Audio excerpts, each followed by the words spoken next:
Bonjour et bienvenue sur cette vidéo avec Claire, votre conseillère en allaitement et en parentalité.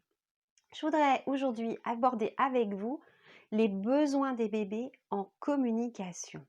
Oui, vous m'avez bien entendu, j'ai parlé de communication. Votre bébé, même tout petit, a énormément besoin d'échanger, a énormément besoin que vous lui parliez. C'est un besoin qui est aussi fort que celui de se nourrir, que celui de dormir ou que celui d'avoir assez chaud.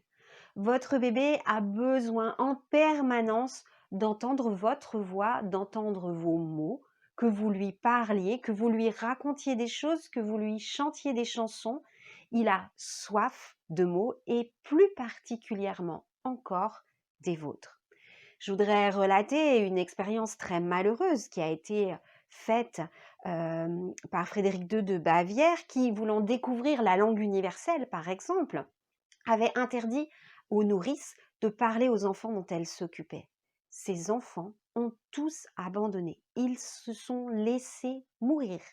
Ils étaient nourris, langés, tout ce qu'il fallait pour vivre, mais les nourrices ne leur parlaient pas et ils se sont laissés mourir. Votre enfant a énormément besoin que vous lui parliez.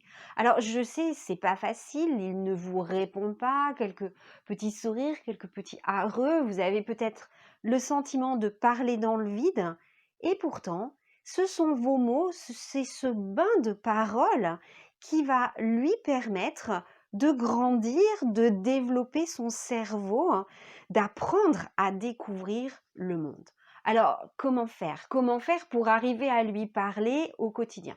Alors, bien sûr, c'est au moment où votre bébé est en éveil calme. Si vous l'allaitez, vous pouvez aussi, même s'il a les yeux fermés, lui parler pendant qu'il tète. Ses oreilles sont grandes ouvertes et il est très réceptif. Racontez-lui ce que vous voyez, racontez-lui ce que vous faites. Pendant que vous êtes en promenade, montrez-lui toutes les choses que vous voyez. Si vous êtes un petit peu inquiète, si vous avez des émotions négatives, osez les exprimer. Osez dire oui, maman est triste parce qu'il y a ceci qui s'est passé. Oui, papa est en colère parce que ceci ou cela s'est passé. Vous allez mettre des mots sur vos émotions et l'enfant va comprendre que ces émotions sont liées à des éléments extérieurs et pas à lui. C'est important pour lui. Si vous avez la chance d'avoir une langue maternelle et de parler une autre langue ou d'être un couple bilingue, eh bien, parlez dans ces deux langues à votre bébé. Très rapidement, il va distinguer la différence entre ces deux langues et très rapidement, dans son cerveau, va s'installer des zones pour traiter chacune de ces deux langues. Il aura ainsi beaucoup plus de facilité ensuite à parler plusieurs langues. C'est une vraie richesse, une vraie ouverture sur le monde. Vous pouvez bien entendu vous aider de petits livres aussi pour lui lire et lui raconter des histoires, lui chanter des chansons, ça l'aidera aussi à comprendre ce que peut être le rythme, etc. Enfin, dernier petit point d'alerte, eh bien, si vous vous dites je vais mettre la radio ou la télévision et ça donnera un bain de parole à mon bébé, eh bien non, ça ne marche pas parce que quand vous parlez avec votre bébé, c'est l'échange de regards qui le capte et qui le fait qu'il s'intéresse.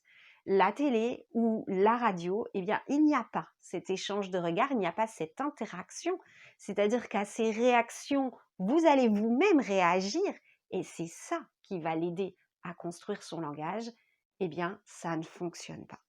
Et puis la deuxième chose, c'est qu'aujourd'hui, nous avons tous des téléphones portables que nous regardons très très souvent. Eh bien, si vous êtes en interaction avec votre bébé, que soudain votre téléphone fait un petit ting et que vous coupez l'interaction, pour votre enfant, c'est un non-sens et ça ne va pas l'aider à se construire. Alors quand vous êtes avec votre bébé, quand vous êtes en train de lui parler, de vous promener, de lui expliquer des choses, de lui raconter ce qui se passe autour de vous, s'il vous plaît, éteignez votre téléphone, allez le ranger dans une autre pièce, ne l'emmenez pas en promenade parce que c'est un élément terrible qui vient couper la relation et qui va perturber votre bébé dans l'acquisition du langage, dans l'acquisition de la relation avec les autres, dans l'acquisition de la gestion des émotions elles-mêmes aussi. Voilà tout ce que j'avais envie de partager avec vous. Ce message sur l'importance de parler aux bébés, de leur expliquer ce qui se passe, de partager nos émotions, la richesse de la possibilité de leur offrir un élément bilingue, et puis ce petit élément d'attention sur tout ce qui va être téléphone portable qui vont venir gêner les interactions entre le bébé et ses parents. Cette vidéo vous a plu? Cliquez sur j'aime. Vous avez un commentaire, une remarque? Allez-y, je vous répondrai personnellement et avec beaucoup de plaisir. Vous voulez savoir ce qui se passe sur cette chaîne? Suivez-moi. À bientôt, j'espère.